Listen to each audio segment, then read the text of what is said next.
მოგესალმებით ძვირფასო რადიო მსმენელებო და მაყურებლებო. ეს Business Space-ია, საქმიანი პოდკასტი, სადაც საუბრობთ ბიზნესზე, ისე როგორც სინამდვილეშია. მე კი მისი ავტორი სერგო ოსეჯანიშვილი გახლავართ. დღეს საუბრობთ განათლებაზე, თუმცა განათლებაზე არა როგორც სისტემაზე, არამედ როგორც შედეგზე, რომელსაც იღებს ბიზნესი. ბიზნესი, იმიტომ რომ რეალურად საბოლოო, ასე ვთქვათ, პროდუქტი, კადრი, ხო, ამის დამკვეთი არის რეალურად ბიზნესი. დღევანდელი ჩვენი headline-ი ცოტა ისეთი საინტერესო headline-ი გვაქვს რა, ანუ დიპლომი 2026-ში ფორმალობაა თუ რეალური ღირებულება. მოკლედ ამ კითხვაზე შევეცდებით, რომ დღეს გავცეთ პასუხი და ჩვენი სტუმარი არის სუპერ, ასე ვთქვათ, ექსპერტიზის მქონე და ასევე ანუ ზუსტად ამ სისტემის ეპიცენტრშია, ეს არის ელი ელისაშვილი, საქართველოს საერთაშორისო უნივერსიტეტის რექტორი. ელი, მოგესალმები. სალამი სერგო, დიდი მადლობა მოწვევისთვის. ძალიან ესეთი საინტერესო პოდკასტი და სივრცე გაქვთ. მადლობა და კეთილი იყოს. წარმატებებს გისურვებ. კეთილი იყოს შენი ფეხი, მოკლედ ჩვენ ამ საქმიან სივრცეში. დიდი მადლობა. ელი, მოდი დავიწყოთ ალბათ პირდაპირ ესეთი მნიშვნელოვანი საკითხით, ხო? ანუ რას ხედავთ დღეს და მოდი ესეთი რეალური кейსი განვიხილოთ, ხო? ჩვენ ხედავთ ორგანიზაციები და ბიზნესი ისტერიულად ეძებს კადრებს, ხო? ისტერიულად ეძებს თავის პერსონალს, ამავდროულად ვერ პოულობს შესაბამისი კვალიფიკაციის ადამიანებს და კიდევ ერთი დაკვირვება მინდა გაგიზიარო, რომ გასაუბრებაზე დაბარებული მოწვეული ადამიანების თითქმის ნახევარი, ყოველ შემთხვევაში, ეს არის დაფუძნებული ძალიან ბევრი ორგანიზაციის პრაქტიკაზე, საერთოდ არც მოდის გასაუბრებაზე. მინდა რომ გავერკვიოთ, ანუ რაშია პრობლემა? ეს არის განათლებაში, რაღაც მოლოდინებში თუ ჯამურად სისტემაში გვაქვს რამე პრობლემა და ესეთი გარღვევა დისბალანსი. ძალიან საინტერესო და აქტუალური საკითხი დასვი. მე შევეცდებით ჩემი მხრიდან რაღაც პასუხები გითხრა, მაგრამ ამავდროულად მეც ვარ ხოლმე იგივე როლში, დამსაქმებლის როლში და რა თქმა უნდა ეს პრობლემა ყველას გვაწუხებს. მაგრამ ვიტყვი რომ ეს არ არის მარტო დიპლომის და უნივერსიტეტის პრობლემა. უნებრივია. ხო, ეს არის ალბათ იმის პრობლემა, რომ ადამიანმა ახალგაზრდამ ის ახალგაზრდა რომელიც სკოლიდან მიდის უნივერსიტეტში, ან უნივერსიტეტის შემდეგ თუ უნივერსიტეტის პარალელურად კიდევ მიდის სადღაც რომ დასაქმდეს, კონდეს ყველაფერი გააზრებული. კონდეს გააზრებული თავისი პასუხისგებლობა თავის გეგმების და ცხოვრების მიმართ, ხო? რა თქმა უნდა, აქ არის ასევე ერთი მნიშვნელოვანი ფაქტორი, რომელსაც ჩვენ შეიძლება ისე დიდწილად ჩვენ ვერაფერი შევცვალოთ, ეს არის ზოგადად, მე ვიტყოდი მოსახლეობის სიმცირე და კონკურენცია საზღვარგარეთ სხვა ქვეყნების მხრიდან, როდესაც ახალგაზრდებს ურჩევნიათ გარკვეული ესეთი არსებითი ფაქტორების გამო საზღვარგარეთ დასაქმება. და შესაბამისად იქნება ეს დეფიციტი ბაზარზე, ხო? შრომითი რესურსების, სამუშაოს მაძიებლების. კი, და ამ შემთხვევაში ალბათ აი ეს ძალიან გააზრებულება, სწორი, რა თქმა უნდა, მისივე, ესე ვთქვათ, განათლების მიმცემის უნივერსიტეტის მხრიდანაც გარკვეული მისი კოორდინაცია და თვითონ სტუდენტის მხრიდან ვიტყოდი მისი შეგნება, რა უნდა, სად უნდა მივიდეს, რა გააკეთოს და აი ალბათ ამასთან გვაქვს საქმე. იმიტომ რომ როგორც უნივერსიტეტი, მაგალითად GUI ძალიან ვცდილობთ, რომ ყველანაირად დავინტერესდეთ და ჩავიხედოთ სტუდენტების იმაში, თქვათ, საქმეებში, გონებაში, რა უნდათ, რა მისწრაფებები აქვთ, მიუთითოთ, ანუ ვიყოთ მენტორები, არა ლექტორები, არამედ მენტორები, ხო, არა მხოლოდ ლექტორები. ძალიან ისეთი პოდკასტური და ის გააჟღერე, ხო, რომ დიპლომი საჭიროა თუ არა და საჭირო არა, ფორმალობაა თუ რამე ღირებულებაა. ხო, მადლობა და მე რა თქმა უნდა მაქვს ბევრი არგუმენტიც რატომ დიპლომი. მეც მაგისკენ და ვარ, რა უნებრივია. უპირატესობები აქვს ზუსტად უნივერსიტეტში სწავლას.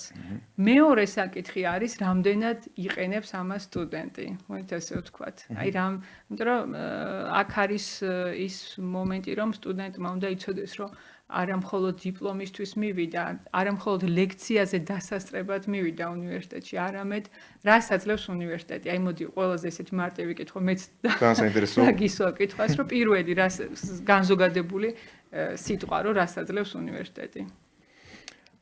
ეს კითხვა ჩემთან არის? ნუ ჩემი აზრით, რა ვიცი, უნივერსიტეტმა უნდა მისცეს ძალიან სწორი, ასე ვთქვათ, მიმართულება სტუდენტს, იმიტომ რომ ერთი სიტყვით ყველაზე მოკლედ რომ თქვა. იცი როგორ, ერთი სიტყვით ვერ ვიტყვი, იმიტომ რომ ალბათ ამის ფორმირება იწყება ჯერ კიდე სკოლაში. და ჩემი აზრით, ალბათ სკოლიდან, აი, თუნდაც დამამთავრებელი სკოლის, ასე ვთქვათ, მოსწავლეებთან უნდა დაიწყოს ალბათ გარკვეული დიალოგი და კვლევა. ეს მეორე საკითხი, რომ როგორ სკოლამ რომ უნდა შეამზადოს, ხო, რომ იმისთვის რა. იმიტომ რომ სწორად მოხდეს, სწორ უნივერსიტეტში მოხდეს და სწორ, ასე ვთქვათ, ფაკულტეტზე მოხდეს და მე არ მოხდეს თუნდაც რაღაცა შუა პერიოდში, მე გადანაწილება სხვა ფაკულტეტებზე, თუმცა თავარი ალბათ არის მაინც უნდა მისცეს სწავლა და მოამზადოს ადამიანი რეალური ცხოვრებისთვის. რატომ დავსვი ეს რიტორიკული კითხვა, რატომ რისთვის არის უნივერსიტეტი, რატომ მოდიან, ხო, განათლებისთვის, ცოდნის მისაღებად, ხო? მაგრამ ეს არ არის უმთავრესი დღევანდელი ფუნქცია, მისია და რაც უნივერსიტეტს შეუძლია მისცეს სტუდენტს, არამედ მხოლოდ ერთადერთი მათგანი. სამ უმთავრეს რაღაცას გამოყოფდი, რისთვისაც უნდა ახალგაზრდა მივიდეს უნივერსიტეტში. ეს არის უნარები, გამოცდილება და ნეტვორკინგი. ნეტვორკინგი, კონტაქტები, ხო?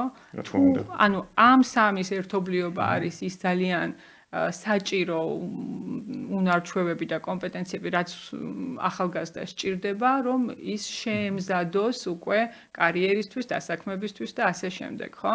მე შემიძლია ვთქვა, რომ უნივერსიტეტს აქვს ამის საშუალება, რომ აი ამის ერთობლიობა მისცეს სტუდენტს, არა მხოლოდ ის ცოდნა, რომელსაც გეთანხმები სრულიად, რომ წაიკითხავს, მოისმენს, მოიძიებს და მიიღებს, ხო? ეს არის მხოლოდ ერთადერთი და ის ძალიან საბაზისო და ესე ვთქვათ, მარტივად აღსაქმელი, რაც 10 წლეულები ვთქვათ, იყო უნივერსიტეტში და ნებისმიერ საფეხურზე საგანმანათლებლო დაწესებულებები რასაც იძლეოდნენ, მაგრამ ამის მიღმა, რა თქმა უნდა, არის უმნიშვნელოვანესი ზუსტად ეს, აი ის სოციუმი, ის გამოცდილება, ის უნარები. ჩვენ ახლა აქცენტს ვაკეთებთ უნარებზე და არა მხოლოდ ესე რაღაცა ფაქტიური ცოდნის მიცემაზე. და ძალიან სწორი მიდგომაა ჩემი აზრით. სხვა შეიძლება ესეც საინტერესო გადასვლას გავაკეთებ, ხო? დღეს, ანუ მეც ვიცი, რომ ძალიან ბევრ უნივერსიტეტს აქვს გარკვეული მემორანდუმები დადებული, ხო, ორგანიზაციებთან და გარკვეულწილად რაღაც თანამშრომლობები არსებობს, ხო? ანუ ბიზნესსა და სასწავლო დაწესებულებებს შორის. აი ხა ჩვენ გვისმენს რეალურად ბიზნეს აუდიტორია, ხო? და დარწმუნებული ვარ, რომ ყველას აქვს HR-ის მიმართულებაში გარკვეული ასე ვთქვათ, გამოწვევები, მოდი პრობლემას არ დავარქვენ, ხო, გამოწვევები. როგორ შეიძლება ამ შემთხვევაში, ანუ ბიზნესმა ითანამშრომლოს უნივერსიტეტებთან და როგორ შეიძლება ეს თანამშრომლობა რეალურ პრაქტიკაში გადავიყვანოთ, რომ ეს მართლა ნაყოფიერი აღმოჩნდეს, იმიტომ რომ ხშირ შემთხვევაში მე ვისმენ ამას უბრალოდ, ნუ ბიზნესში ტრიალებ, ხო, მე თვითონაც წარმოვადგენ ბიზნესს და მესმის იგივე თემები, ხო, რომ ანუ კი დავდე მემორანდუმი, მაგრამ ნუ ჯერჯერობით არაფერი, ხო? ნუ რაღაცა ესეთი აქტიური თანამშრომლობა არ არის.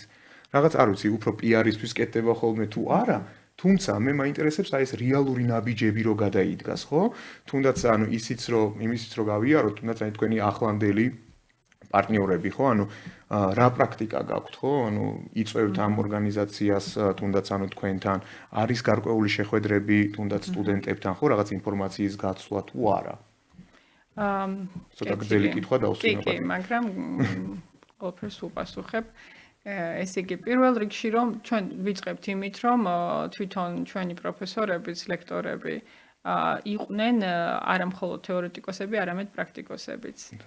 და ეს ადამიანები არ არიან მხოლოდ ამ ჩვენი სტუდენტების ლექტორები, არამედ მენტორებიც, პროფესიული მიმართულებით და რომლებსაც შეუძლიათ ესე ძალიან პრაქტიკული რჩევები მისცენ, ყველაზე ესე იგი ვთქვათ, რაღაც თანამედროვე ტენდენციებზე ესაუბრონ, მათ შორის პრაქტიკის სტაჟირების საშუალება და დასაქმების მისცენ იქ, სადაც რაღაცა ამავდროულად თვითონაც არიან ეს მათი ნეტვორკის გამოყენებით. ესეც და რა თქმა უნდა, კი, ამ ნეტვორკის გამოყენებით, იმიტომ რომ როგორც დღესაც არაერთხელ თქვი, დეფიციტია ასევე ამ ახალგაზრდა ტალანტების, კადრების მოძიებაზე და ყველა ესეთი ლექტორი და ადამიანი, ნუ გამოიყენებს ამას სწორად, ხო? და შესაბამისად სტუდენტისთვის ეს ისევ გამეორდები, რომ უნივერსიტეტში სწავლა არ არის მარტო ლექციაზე დასწრება, ლექციაზე ჯდომა და მოსმენა, ესე პასიური მოსმენის რეჟიმში, ხო? მან უნდა გაიცნოს თავისი არა მხოლოდ ჯგუფელები, კურსელები, არამედ ლექტორთან კონდეს მაქსიმალურად ესეთი მეგობრული და აქტიური კომუნიკაცია და შესაძლოა ამან ესე ვთქვათ ძალიან კარგი შედეგები მოუტანოს.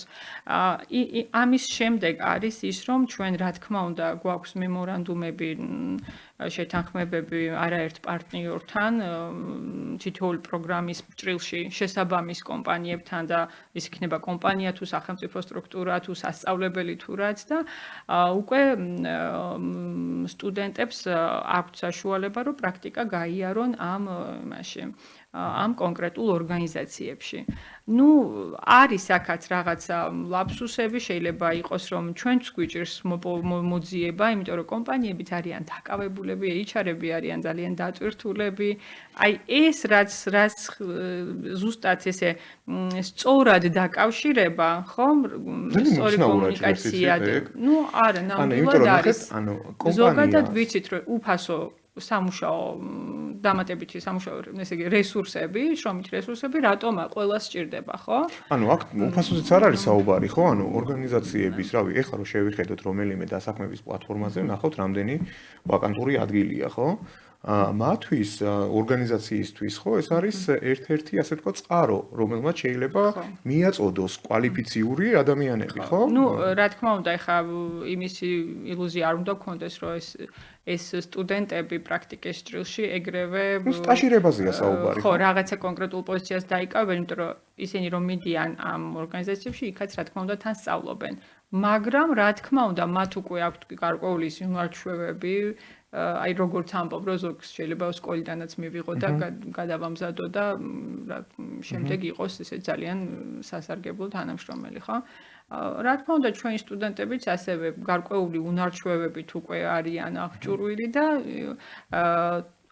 ამას სჭირდება კარგი ორგანიზება და შესაბამისად კარგი ადგილზე უკვე ამ სტაჟირების ადგილზე კარგი დაორგანიზებით, რა თქმა უნდა, მათი სწორად გამოყენებაც შეიძლება თან ისე რომ მათთვის სასარგებლო საქმეს გაკეთდეს, ასწავლონ, მენტორობა გაუწიონ და ასე შემდეგ. ალბათ რაღაცა ესეთი კარგი ტრადიციების ჩამოყალიბება და დამკვიდრება სჭირდება, ჯერ არ მივსულვართ, არ მუშაობს ეს მიმართულება ისე გამართულად. და როგორც ორივე მხარეს გვჭირდება უნივერსიტეტსაც და ორგანიზაციებსაც სჭირდებათ ეს თანამშრომლობა. უბრალოდ საჭიროა რომ ეს შესაბამის დროს გამოყოთ ამაზე დრო, ადამიანური რესურსი, რომ იყოს ჩართულობა და გამოვნახოთ ხოლმე ეს მაქსიმალურად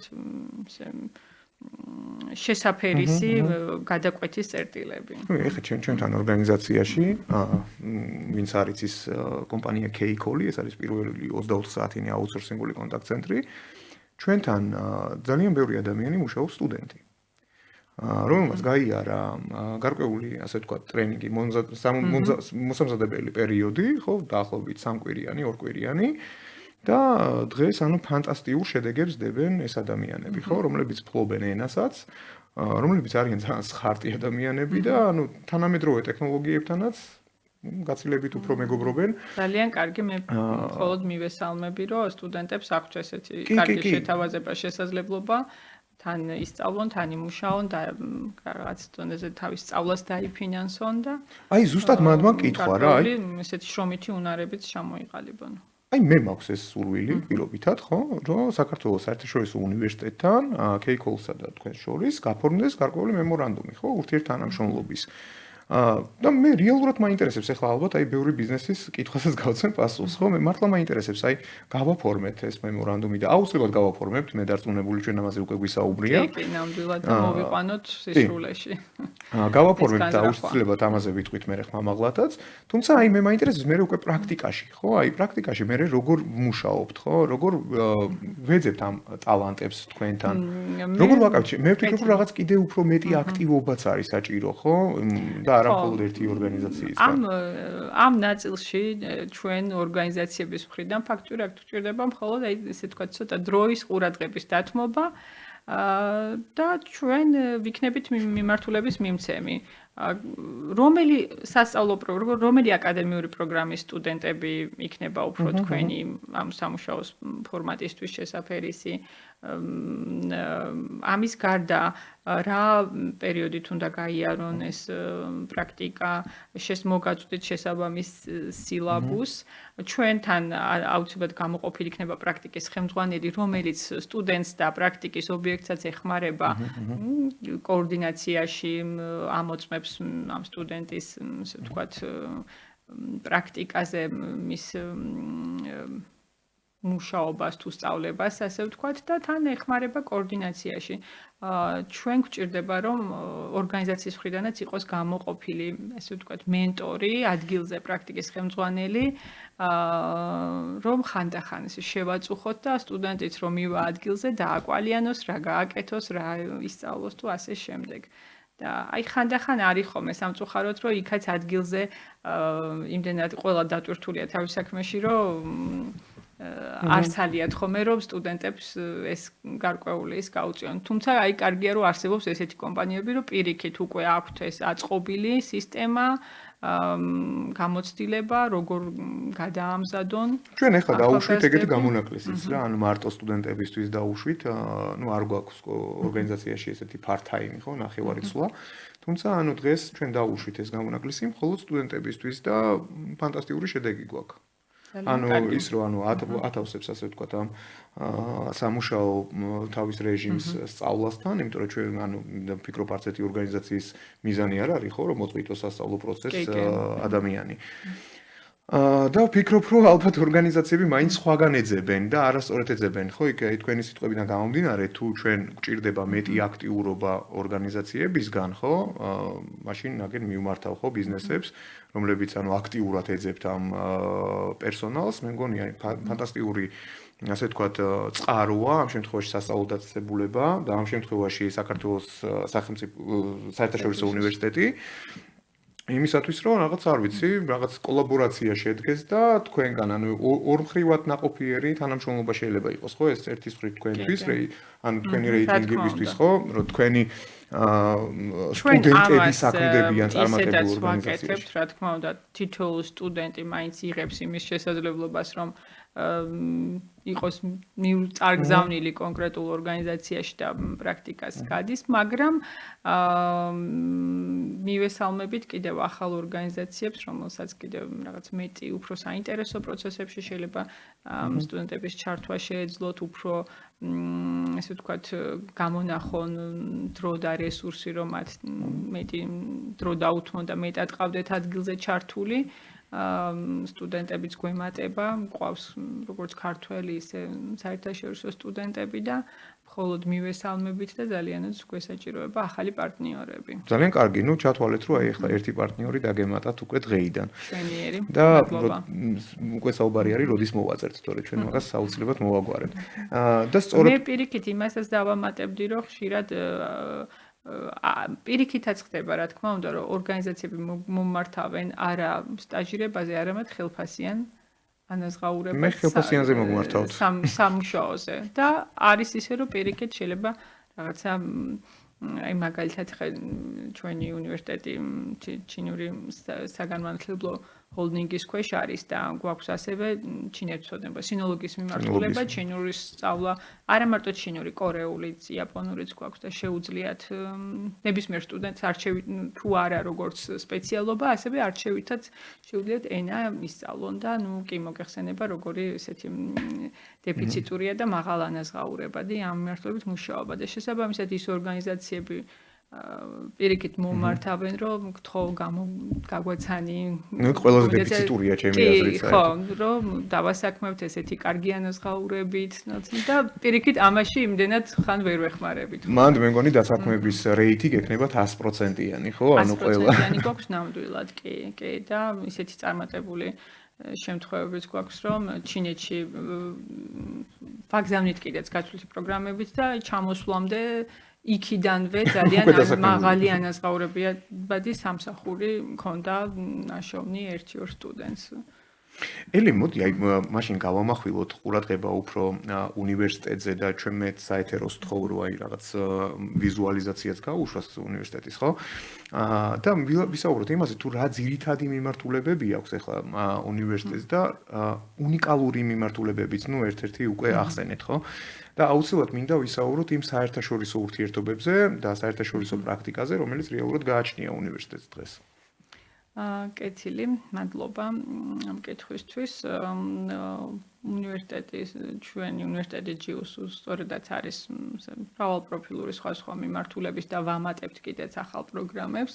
ამჟამად გვაქვს ბიზნესის პროგრამები, ბიზნესის მიმართულებით BBA, MBA, ფსიქოლოგია, ტურიზმი, სამართალი, ახლა ვახსენე სინოლოგია. ყველაზე მოთხოვნადი მიმართულებებს. ყველაზე ბიზნესი საკმაოდ მოთხოვნადი არის. ახლა სინოლოგია უბრალოდ ახალია და უკვე გამოიკვეთა რომ მოთხოვნადია. სამართალი, რა თქმა უნდა, მოთხოვნადია და ფსიქოლოგიაც. ამიტომ გვაქვს ყველაზე მოთხოვნადი პროგრამები, თუმცა ვამატებთ. რაც შეეხება საერთაშორისო თანამშრომლობას, ანუ აი ჩვენ ვართ ქართული უნივერსიტეტი, სრულიად ქართულ მშობლიურ ღირებულებებზე და ნუ ევროპულზეც რა თქმა უნდა და ყავს ბევრი პარტნიორი ევროპაში და ასევე ჩვენ ძალიან ესე გავაკეთეთ დიდი აქცენტი და გვაქვს ძალიან კარგი ურთიერთობები შორეულ აღმოსავლეთი, ჩინეთი, სამხრეთ კორეა, მალაიზია, პრაქტიკაში ეს ურთიერთობები. ეს ურთიერთობები გვაძლევს იმის საშუალებას, რომ ენად შევასწავლოთ შესაბამისი ენა სტუდენტებს და მივცეთ ძალიან კარგი პრაქტიკის სტაჟირების, აი გასვლით პროგრამებში მონაწილეობის საშუალება და ეს უნივერსიტეტები სთავაზობენ ძალიან კარგ სასწავლო პროგრამებს ჩვენ სტუდენტებს, არის მათთვის უფასო და არანაკლებ ესეთი კარგი ცოდნის მიმცემი და პერსპექტიული.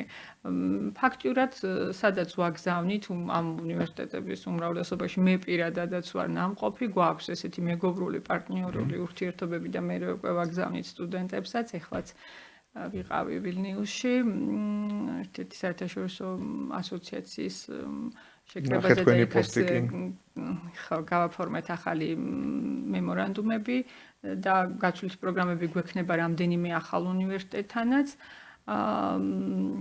ძალიან მნიშვნელოვანი არის, რომ სტუდენტი იყოს ჩართული აი ამ საერთაშორისო ურთიერთობებში და იმის პარალელურად რომ ისწავლის ჩვენთან, კონდეს საშუალება ერთი სემესტრით იქნება თუ ერთი წლით მიიღოს ეს გამოცდილება საზღვარგარეთ ერთ ქვეყანაში მაინც, რაც მეტი უკეთესი. და გვაქვს ისეთი кейსებიც ახლა რომ ერთიდან ჩამოვიდა ერთი გაცვლითიდან და ეხლა უკვე მეორე გაცვლით კონკურსის წესით მეორე გაცვლით პროგრამაში ჩაერთო, იმიტომ რომ კონკურსი გაიარა სტუდენტმა, კონკურსები ჩვენთან ძალიან ისეთი გამჭვირვალე და სამართლიანი არის. ყველა სტუდენტს ფაქტურად ვისაც აქვს ამის ინტერესი და სურვილი, აქვს ხოლმე საშუალება, რომ ამ გაცვლით პროგრამებით ისარგებლოს. ელი საქართველოს რამდენად განიხილება, აი ესეთ ობიექტს, რომ ანუ პირიქით ჩვენთან ჩამოვიდნენ ხოლმე. ჩვენ ყავს უცხოელი სტუდენტები, სხვა ქვეყნიდან. რაც შეეხება იქ კონკრეტულად ესეთი გაცვლითი პროგრამით ეხა კორეიდან ყავდა ამ ბოლო სტუდენტები, მანამდე კიდე სხვა ევროპული ქვეყნებიდანაც. ხო, ნუ გაცვლითი პროგრამებით ესე ბევრი არ ჩამოდის, მაგრამ თავისი საკუთარი ხარჯებითაც ჩამოდის ბევრი. საერთაშორისო სტუდენტები ახსენეთ და ანუ დიდია წილი საერთაშორისო სტუდენტების ამ შემთხვევაში თქვენ უნივერსიტეტში. არ არის ესეთი დიდი. არა, ნუ ქართველ სტუდენტები მეტი ყავს. მეტი ყავთ. და ძირითადად რომელი ქვეყნებია საერთოდ? მაგრამ ესე ვცდილობთ და ვაძლევთ საშუალებას, რომ რაღაც გქონდეთ ერთმანეთთან ურთიერთობა, რაღაც საერთო პროექტები და ასე შემდეგ ვცდილობთ, რომ წავახალისოთ ამ მიმართულებით.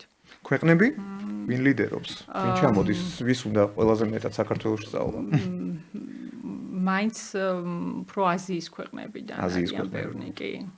ნუ ეს ალბათ კიდე თქვენი, ასე ვთქვათ, ამ გამოცდილების და ამ ურთიერთობების ჩვენი კავშირებიდანაც გამომდინარეც მოდიან. ელია, ესეთ საკითხს მინდა შევეხო და ცოტა უფრო ღრმად ჩავიდე, ასე ვთქვა და სკოლიდან დავიწყო, ხო, საფუძვლებიდან დავიწყო და მე ხარ მოვიყვან რაღაც წლებს, თუმცა რაღაცები ამოვიწერე. და განათლების მასობრივი, ასე ვთქვა, მოდელი ჩამოყალიბდა მაშინ, როცა სახელმწიფოს სჭირდებოდა ესეთი დისციპლინა და სტაბილურობა, ხო? დღეს რა გვაქვს, რა რეალობა გვაქვს, ხო? ეს არის AI, ხო? ხელოვნური ინტელექტი, რომელიც გვეხმარება. ეს არის ონლაინ განათლება და ასე შემდეგ და ასე შემდეგ.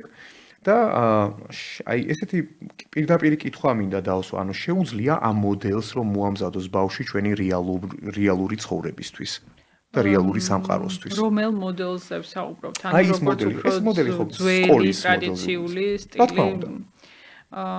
ხო, ну, აუცილებელია გადაწყობა. ზოგადად ყველგან მიდის ამაზე მსჯელობა, მუშაობა, სულ ჩვენ მაგალითად უნივერსიტეტში სულ ვართ ცვლილებების ესე ეპიცენტრში. სულ ცვლილებები გვაქვს. და იქ ხო არ უნდა დავიწყოთ უკვე. ხო, რა თქმა უნდა, სკოლის ეტაპზეც და ალბათ ეხლაც უკვე არის რაღაც სასკოლო კურიკულუმებში ინტეგრირებული რაღაც ისეთი გაკვეთილები, ამ გაკვეთილებზე მერე უკვე სხვა ტიპის, ასე ვთქვათ, აქტიური მეთოდები სწავლების და ასე შემდეგ. რამდენად ხდება გამოვლინება, ხო? ეხლა რაღაც ბავშვის ნიჭის თუნდაც, ხო? მეც მაგის მომხრე ვარ მოგატყუოთ, ხო? რომ ანუ ადამიანს თუ უნდა პირობითად სპორტსმენობა ის არ უნდა რაღაც არ უნდა დააძალო რომ ფორტეპიანოზე დაუკრას, ხო? და ის ამას აკეთებს ძალით. რა თქმა უნდა, ამაში გეთანხმები, რომ მეტი მოქნილობა უნდა შესთავაზოს საშუალო სკოლამაც ბავშვს კი. მე მგონი გაცილებით მომზადებული მოვა მე უკვე თქვენთან და გაცილებით ჩამოყალიბებული რა უნდა. კი, ნამდვილად გეთანხმები, იმიტომ რომ იმდენად ესეთ ცვალებად სამყაროში ვცხოვრობთ და თან ეხა აი ამ ხელოვნური ინტელექტის ესეთი შემოჭრით ყველა ვაცნობიერებთ და სკოლებიც ეხლა რომ იღებენ თქო დღეს პირველ კლასში იციან რომ თქო ესე იგი 11-12 წლის მერე უკვე რა სამყაროსთვის უნდა მოამ. ეს გამოწვევა ყველასთვის არის, რომელიც ყველასთვის თან არაპროგნოზირებადია. ამიტომ ერთი ცალსახა, რაზეც გვაქვს ორიენტირი, ანუ არა რაღაცა ესეთ ფაქტიური ცოდნა, არამედ უნარების გამომუშავება. და რა თქმა უნდა, ანუ აი მეტი უნდა იყოს ზუსტად ამაზე მუშაობა. მე ეხლა ჩვენ შეიძლება ესე ზედაპირულად ესე ვუყურებთ, რომ ის საგანია და ამას ქვია ბუნება და იმას ქვია ქართული ენა და ლიტერატურა, მაგრამ იქაც კი ხდება და უნდა მოხდეს ინტეგრირება, ანუ აი ესეთი აქტივობების, ისეთი სავარჯიშოებით, რომლებიც ანუ რაღაც უნარჩვევებზე გაყავთ ეს ბავშვები, ხო? მეორე საკითხია, რამდენად და რამდენად წარმატებით ხდება ეს ყველაფერი, იმიტომ რომ იმდენად კომპლექსურია და ესეთი ფაქიზიც ბავშვების განათლება. თუმცა, რასაც კიდევ რამდენი წელი უნდა იყოს და რა სკოლაში აქ ესეც ცოტა ფაქიზია, იმიტომ რომ 2 და 3 წელიწადში პატარა ბავშვი ვერ განვითარდება, ხო? ამ სკოლაში ყოველი წელს რაღაცა მოაქვს, ხო? და ის კი არა რომ თქვათ მან ამ საგანში უკვე ეს მასალა, ეს ძალიან მეორე ხარისხოვანია, მაგრამ ეს ბავშვი რო იზრდება, რა სოციუმში უნდა გაიზარდოს, რა გარემოში, ხო? მე მაინც მომხრე ვარ უფრო ამ ტრადიციული სასწავლო გარემოში ბავშვის გაზრდით და აღზრდით განათლების მიცემით, ვიდრე ვთქვათ ეს სახლში ჰომსკულინგის პრინციპით, იმიტომ რომ ამაში აბსოლუტურად მოყვებით მეც.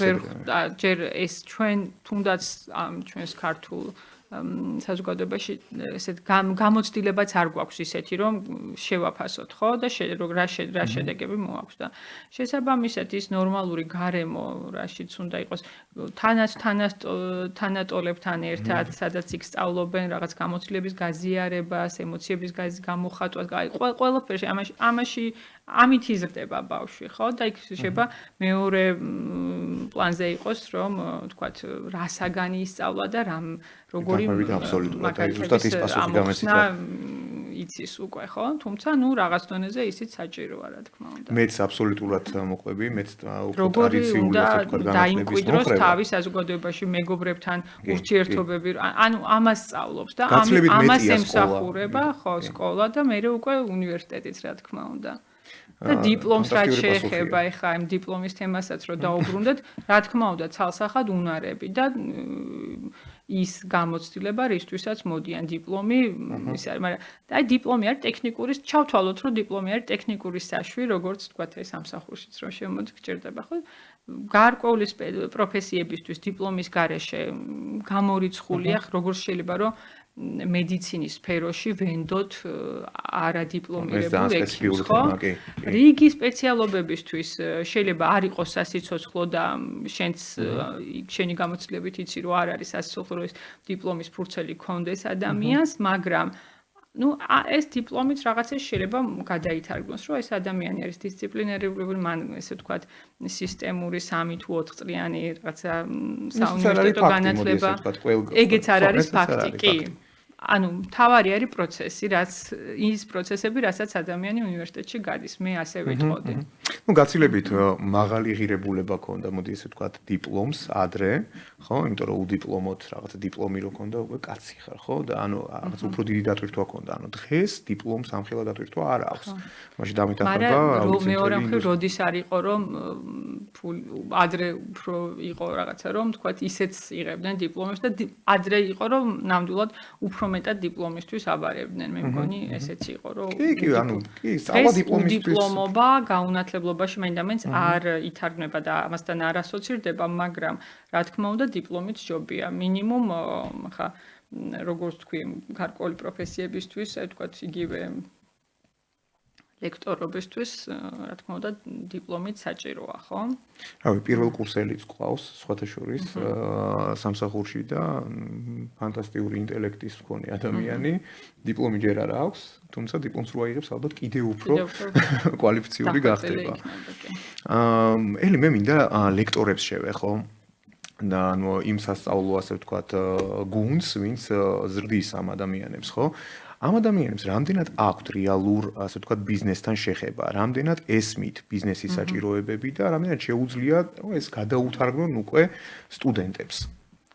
ეს ჩემი აზრით სავალდებულოც არის და ჩვენც ამ პრინციპით ხა კონკურსით აყვავს პროფესორები სხვა akademik პოზიციებზე ან მოწვეულ ლექტორად, მათი ბიზნესიდან არიან. კი, ეს ჩვენთვისაც მნიშვნელოვანია, რომ მეორე მომენტი არის, რა თქმა უნდა, ეს არ ნიშნავს, რომ ყველა 100%-ით ყველა ესე უნდა იყოს, ხო? იმიტომ რომ არიან პროფესორები, რომლებიც მათ უფრო კვლევების მიმართულებით და ესეთი უფრო აკადემიური მიმართულებებში მეტი ის უნდა სამუშაოში ასრულონ, მეტი მენტორობა გაუწიონ სტუდენტებს, ხო და ეხლა ეს ადამიანი რომელიც პრაქტიკაში არის, იქ გასაგებია რომ ესე უნივერსალური ვერ იქნება, მაგრამ შესაბამისად ძალიან საინტერესო და მრავალფეროვანია ზუსტად ეს ჩვენი კონტინგენტიც ლექტორების, მათ შორის ასე ვთქვათ, ნაციონალობის მიხედვითაც და პროფესიების მიხედვითაც და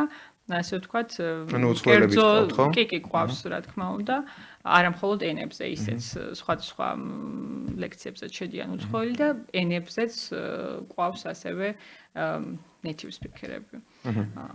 ხო, და შესაბამისად ეს ძალიან კარგად არის დაბალანსებული. რა თქმა უნდა, არის ისეთი საგნებიც, რომელზეც პრიორიტეტულად გვჭირდება ესეთი პრაქტიკოსი ლექტორები. იმიტომ რომ არის რაღაცა ისეთი საკითხები, რომ ვერც ეს და რამდენი წიგნი უნდა წაიკითხოს, რამდენი ის, რომ შეიძლება იგივე საკითხზე ბევრად უფრო უკეთ და სწრაფად დააკვალიანოს ლექტორმა და ისეთი სწორი და ესე იგი ცხოვრებისეული პრაქტიკაში რაც მუშაობს, ისეთი მიმართულება მისცეს სტუდენტს, რომ აი ამისთვისაც რა თქმა უნდა კარგია რომ იყოს ეს რაღაც კონკრეტულ უნივერსიტეტში, ხო, სტუდენტი. ეხლა დღესდღეობით ბევრია, ასე ვთქვათ, ისე ცუდად არ მინდა გამოვიდეს შეურაცხყოფა არ მივაყენე, მაგრამ ისე რაღაც 20 ლარიანი და 50 ლარიანი სასერტიფიკატო კურსები რო არის. და მთავარია რომ სერტიფიკატი აიღოთ, ხო და ამ დროს ძალიან რა ცოდნას აძლევს, ვინ აძლევს, აი ეს მეორე მასე უკან არის ხოლმე გადაწეული და ამ დროს ყველაფერს უნდა მიუდგეს ადამიანი კრიტიკულად, გამოიკვლიოს ეს რაც მარტო სარეკლამო ბანერი არ არის, ხო, მის შიგნით რა შინაარსი იგულისხმება, რა გამოცდილება სერტიფიკატს, ხო? არა, რას გულისხმობ, რომ ანუ ვინ მის აკრედიტაცია, რომ გასცეს სერტიფიკატი? ეს რა თქმა უნდა აკრედიტაციების მიღმა არის და უნივერსიტეტი ამ დროს არის ის ინსტიტუცია, რომელიც ამის ორგანიზებაში, რა ვიცი, ხალხი ძალიან ბევრს შრომობს ამ განათლების ორგანიზებაზე.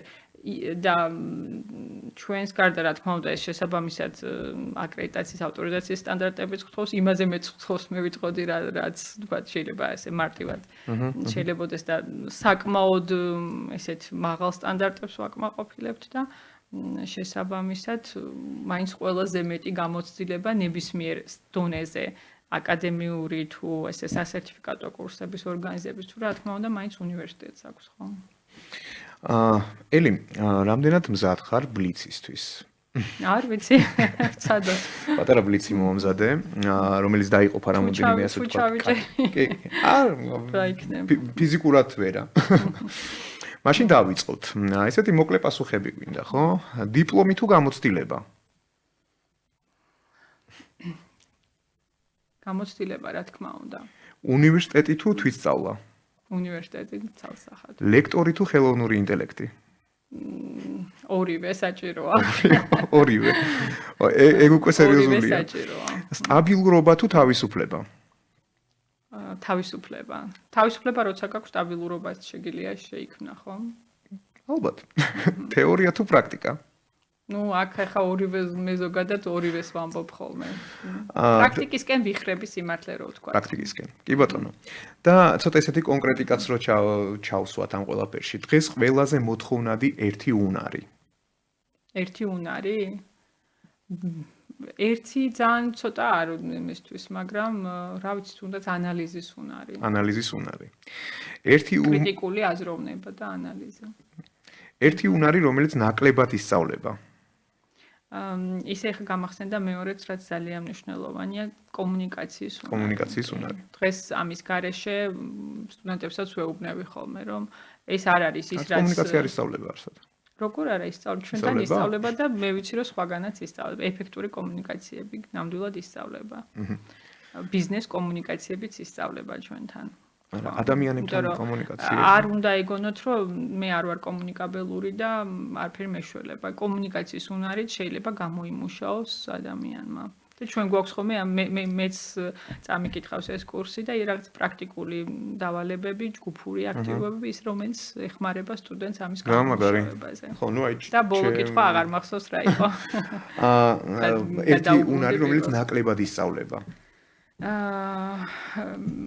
ხო, სხვათა შორის კომუნიკაციის უნარზე ნაკლები ის არის ხოლმე გაკეთებული. მე ესე ვფიქრობ, ხო, იმიტომ რომ ეს ისეთი უნარია, რომელიც ალბათ რაღაც მომენტში თანდაყოლილიც არის, ხო, რაღაც არ ვიცი, ბავშვობიდან მოყვება კომუნიკაბელური. და აი ტრადიციულად ცოტა ადრე იყო, რომ ეს კრიტიკული აზროვნებაც ნაკლებად მოეთხოვებოდათ. ანუ არ თხოვდნენ, არ ითხოვდნენ, პირიქით ცუდ ტონადაც შეიძლება გამოვლენილიყო და ეხლა რა თქმა უნდა ეს ძალიან მნიშვნელოვანია. ენდა უცხო ენებიც ენის ფლობაც უნარია, ხო?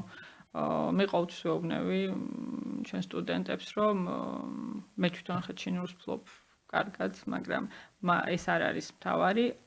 ინგლისური კიდევ პირველ რიგში და აუცილებელია, იმიტომ რომ რა ენაზე შეიძლება ეკონტაქტო დანარჩენ მთელს სამყაროს. ხო, მეორე უკვე ანუ ერთი ინგლისური არის აუცილებელი და ჩინური ბონუსით, ხო? და ნამდვილად ეგრეა. ხო, მაგრამ ძალიან დიდი ბონუსია, იმიტომ რომ ჩინური ბონუსია, რომელიც ბაზარზე შეიძლება 10 ჯერ გაზარდოს მისი კონკურენტუნარიანობა.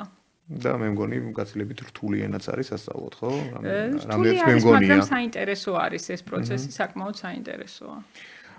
რა უნდა იცოდეს სტუდენტმა პირველ სამუშაო დღემდე? ბევრი რამ.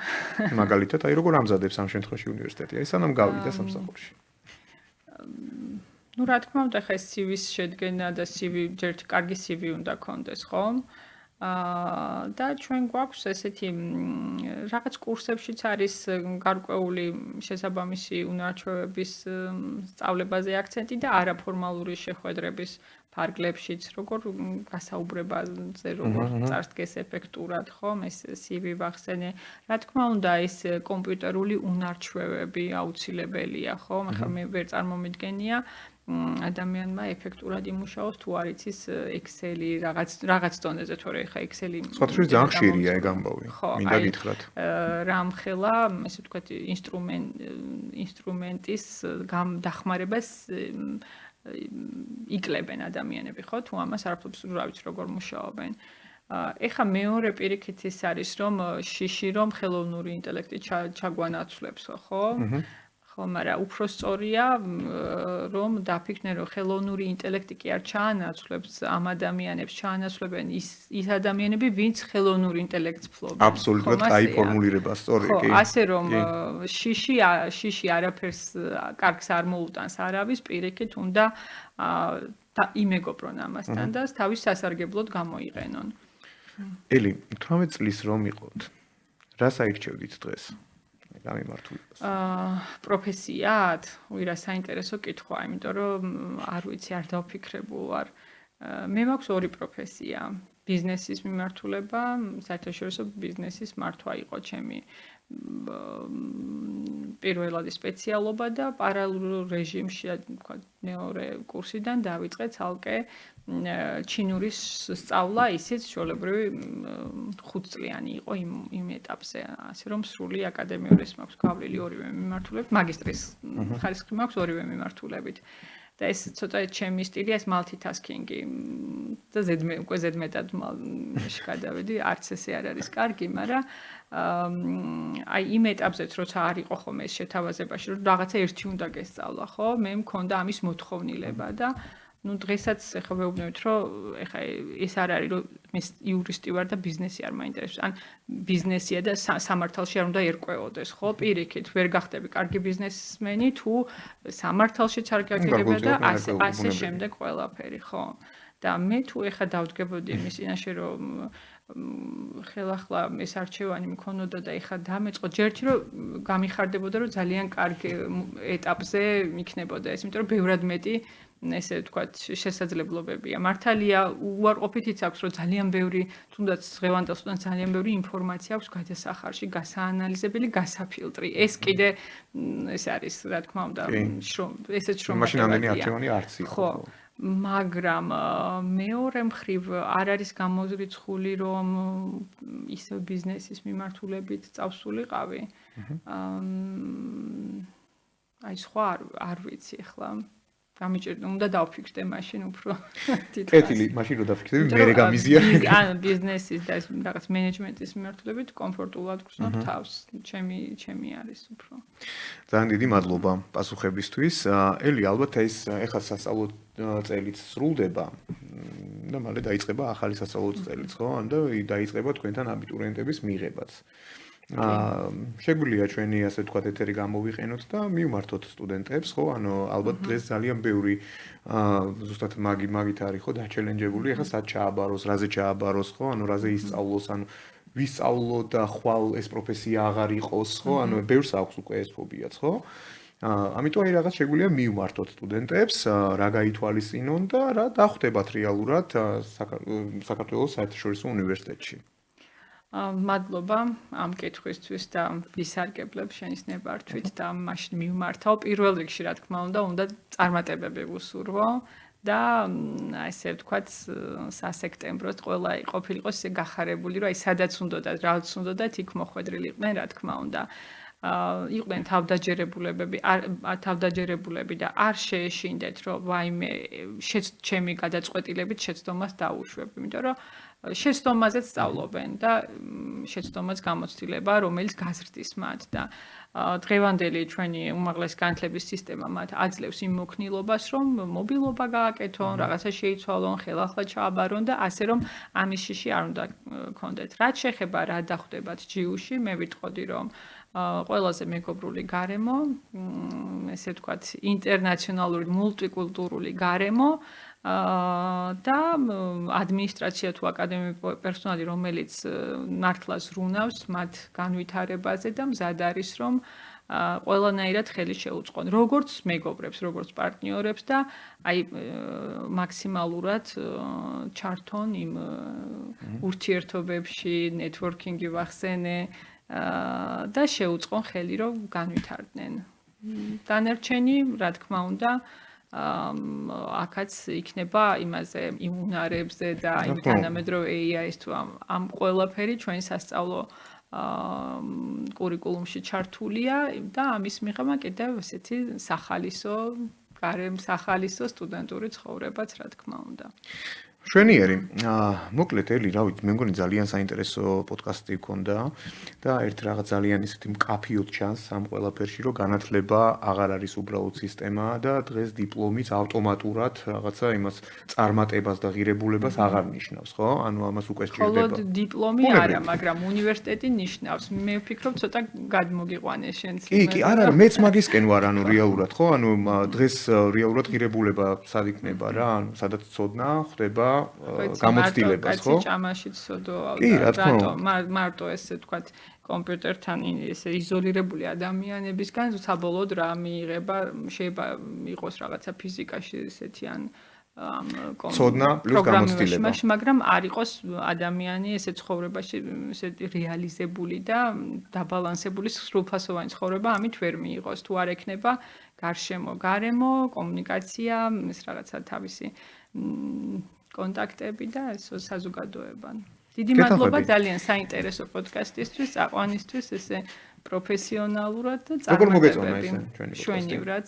ძალიან ისე გავიდა დრო, რომ ვერ მივხვდი. ძალიან დიდი მადლობა. ხო, აი დრო რო არ გასულიყო ესე სწრაფად, კიდე გავაგრძელები, იმიტომ რომ ძალიან ბევრი საინტერესო კითხვა მქონდა კიდევ. მოკლედ, ამით მე მართლა კიდევ ერთხელ ძალიან დიდ მადლობას გიხდი საქართველოს საერთაშორისო უნივერსიტეტს. აუცილებლად მე გეწევით და ამას გავაფორმებთ. უნივერსიტეტს ძალიან დიდი წარმატებები, ვიცი ზუსტად რომ ძალიან ბევრს აკეთებთ იმისთვის, რომ შეცვალოთ და გარკვეული ცვლილებები, საინტერესო ცვლილებები შემოიტანოთ საქართველოს განათლების სისტემაში. აი ეს თქვენი ზუსტად აი საერთაშორისო ნეტვორკებით და ასე შემდეგ. ჩვენ კი ამით მოკლედ მადლობა კიდევ ერთხელ, ამით დავასრულებთ დღევანდელ ასე ვთქვათ პოდკასტს. მე უკვე დაგემშვიდობებით ხუთშაბათამდე, ეს იყო Business Space-ი, საქმიანი პოდკასტი, სადაც საუბრობთ ბიზნესზე, ისე როგორც სინამდვილეშია. მე კი მისი ავტორი სერგო ავსეჯანიშვილი ვარ. ჩვენი დღევანდელი სტუმარი კი იყო ელი ელისაშვილი, საქართველოს საერთაშორისო უნივერსიტეტის რექტორი. მადლობა რომ გვიყურებთ. ნახვამდის.